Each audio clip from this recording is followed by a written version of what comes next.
My husband and his brothers played a prank and left me 300 meters from home. I never returned. 5 years later, he finally found me, and the smile on his face vanished the moment he saw who stood beside me. I can still hear it. The sound of their laughter echoing as that old Chevy Silverado rumbled away. The tires spun hard, spitting up sand and dust. The Nevada sun was burning against my back, and I swear my heart dropped straight through me. "Ethan!" I shouted, running after them, arms flailing, desperate. "Ethan!" But instead of stopping, they only laughed harder. His brothers, Ryan and Caleb, were leaning halfway out the windows, their phones up, recording the whole thing like it was comedy gold. I could hear Caleb holler, "Good luck, Lila. 300 meters isn't that far," before they vanished down that lonely stretch of desert road. That Gulf station sat alone in the middle of nothing. One rusty pump. A filthy bathroom. And a vending machine full of stale Doritos and flat soda. No houses. No traffic. No shade. And my Samsung? Completely dead. No charger. No wallet. I'd left everything in the truck when I ran inside to grab Ethan a Monster energy drink. He'd asked me so sweetly, said he was too drained to walk in himself after driving all night. So, like the caring wife I thought I was, I'd hurried in. 30 seconds later, when I walked back out, they were gone. At first, I waited 5 minutes. Then 20. Then an hour. I kept staring at that empty stretch of highway, waiting to see the truck loop back around. I honestly thought, it was just another one of their ridiculous jokes. Ethan had pulled immature stunts before, but never like this. Never something so sharp, so deliberately cruel.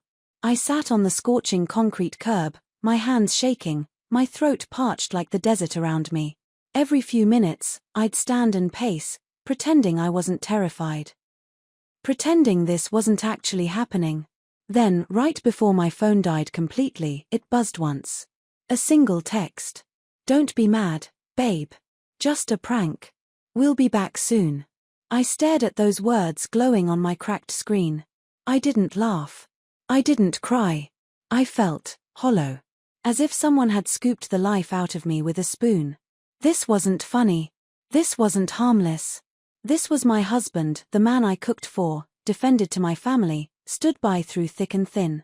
And he thought leaving me abandoned miles from our home in Henderson was entertainment. That was the moment something clicked. Not all at once, but slowly, creeping in, like when you realize you've been sick for so long you've almost forgotten what it feels like to be well. I looked around that desolate stop. A single semi fueling up. The cracked highway stretching endlessly in both directions. No sheriff's office. No motel. Just a convenience store clerk who shrugged and said, "Don't worry, they'll circle back."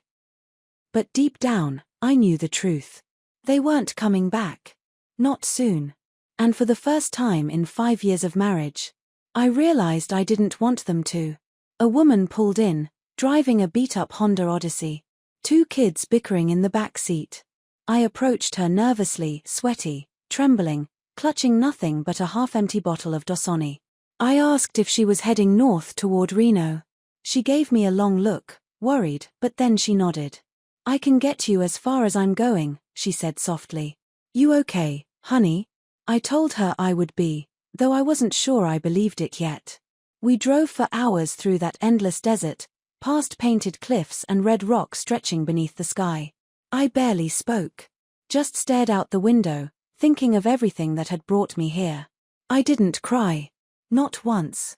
I think I had already used up all my tears over the years, trying to force that marriage to work. Her name was Patricia. She dropped me off at a Greyhound station in a little mountain town I'd never even heard of, Cedar Bluff. Before I left, she pressed $20 into my hand and scribbled her phone number on a napkin. "Just in case," she said kindly. And I will never forget that stranger's compassion when my own husband had shown me none. I used the very last of my battery to check bus times and send a desperate message to someone I hadn't spoken to in years. My Aunt Margaret. She lived along the coast of Oregon. All I wrote was, "Can I come stay with you for a while? I don't know where else to go." Minutes later, her reply appeared. "Always, sweetheart. Come home." That night, I bought a one-way ticket north with Patricia's $20 and a few crumpled bills from my jacket pocket. As the Greyhound rolled through the mountains, I watched Nevada fade away and I realized something profound. I wasn't going back. Not to Ethan. Not to their cruel laughter. Not to a life where my pain was their entertainment. And for the first time in years, I could actually breathe. Sparkles, break, sparkles. From there, I rebuilt my life. Aunt Margaret welcomed me with open arms in her little cottage by the sea in Cannon Beach.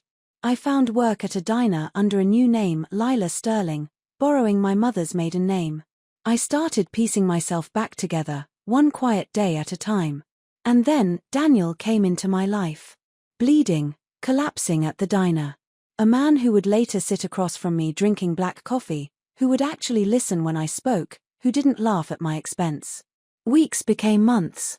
His presence became steady. Safe. For the first time in years, I felt seen. Nearly 5 years later, Ethan finally found me. He showed up at Margaret's front door, thinner, ragged, holding his hands up like he was approaching a wild animal. "Lila," he said softly. "Please, just hear me out." And for a split second, I froze. But then Daniel appeared quietly at my side. Stepping between us without a word, his presence firm, protective. Blindsided, Ethan stammered, "I'm her husband." Those 3 words landed like stones.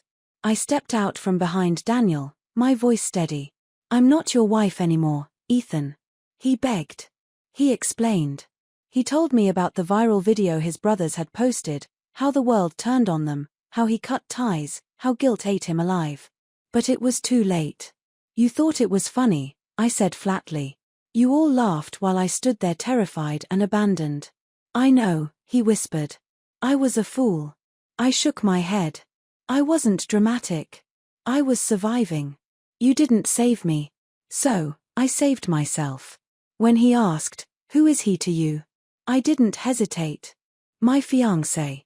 And for the first time, I saw it in his eyes, he understood. He had lost me. Truly, permanently. He walked away into the fog. And I didn't feel broken. I didn't feel shaken. I felt free. Finally, completely free. 6 months later, I stood barefoot on the Oregon coast, the waves crashing behind me, Daniel's hands holding mine as we promised forever.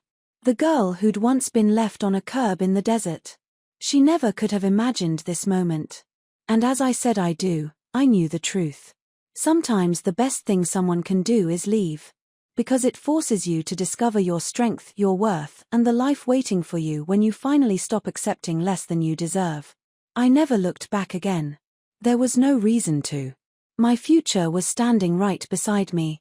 And it was more beautiful than anything I'd ever left behind. And that is how everything unfolded. If you've stayed with me through this story, thank you for listening. If you enjoyed it, I'd love for you to tap the like button, it really helps more than you know. And if you'd like to hear more stories like this one, don't forget to subscribe, and maybe even turn on the little bell, so you'll always know when a new one is ready. Until then, I'll see you in the next story.